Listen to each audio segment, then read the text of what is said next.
Israeli pilot hovering around over Beirut, 1982. He's shot down, has a malfunction, finds himself at the hands of the PLO. The plane malfunctions, so he has to eject, which is not what you want as a pilot to have to do. And on the ejection, he basically becomes unconscious, gets captured by some kind of an unorganized group of militia. Meanwhile, we're introduced to Fayed, who's a young Palestinian kid who just lost his father, lost his mother years ago, and is basically looking for a way to go to his promised land, which is Palestine, now Israel. So we have an Israeli guy, a Palestinian kid. They find themselves in a kind of mutual quest, which is to go home. Let me out. I'll take you with me.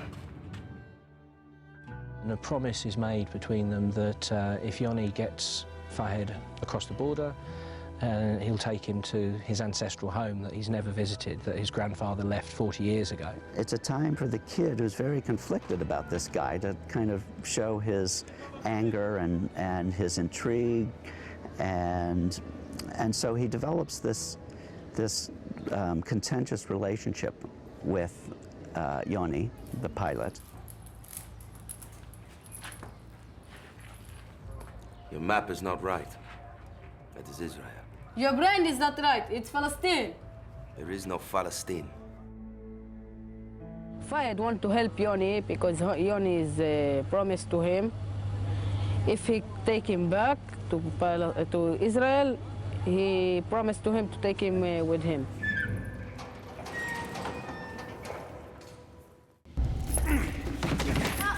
You do what I say. You understand? Hate, distrust, miles away from each other in the first part, and then it's a process which brings them together, which happened, I think, in reality as well. And I've always used the words honesty and respect, and also that kind of very old-fashioned word love. What are you doing? What? I said go home! Militia! Militia, we go now, leave him! Get down! And so we nicknamed Fayed the Velcro Kid, because as much as Yoni tried to get rid of him, he could never get rid of this kid. For me, it was a different kind of film. It kind of felt like City of God, the way that film was in Brazil. This film felt like an Israeli story, but in a very raw, realistic form. Just a beautiful, simple story set amongst a very interesting backdrop.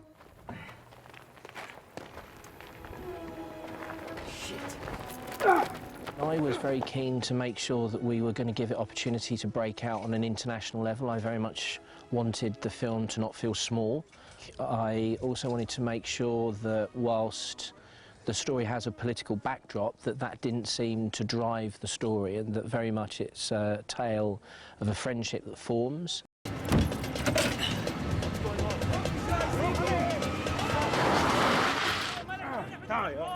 Our story has that contemporary relevance, but I don't think we take a position, and I think that's quite impressive. You know, we keep it open-minded in terms of, you know, no conclusions are drawn, no fingers are wagged in people's faces. We're not telling people what to think. Where'd you learn that, Doctor? Terrorist school.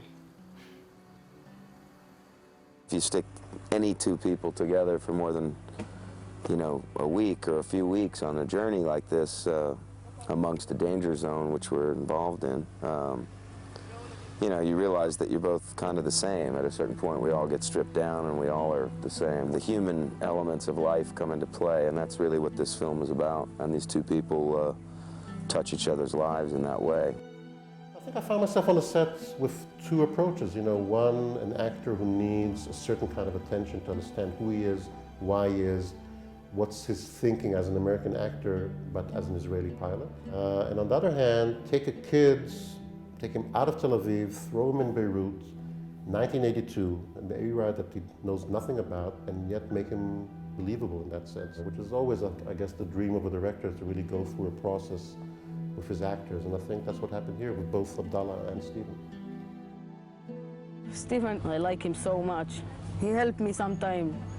And he say for me some things, do this, don't do this, this is the best, this is what you need to do.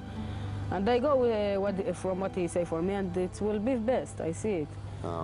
I've had a great time working with him. He's somebody I want to know in the future, and I look forward to seeing what he does with the beginning of his career. You know, it's a big step for a 14-year-old to have the pressure that he's had on him. I think he's done a really good job. Hopefully, you know, this movie will give the enemy a human face for people, whichever side you're on. You don't have to know what Palestinians are, you don't even have to know what Israelis are. You just have to see a human story. And once it's a human story, if you have a heart, wherever you're sitting, in whichever cinema or in front of whatever television, wherever it is in the world, this film will touch you. That's what it's all about.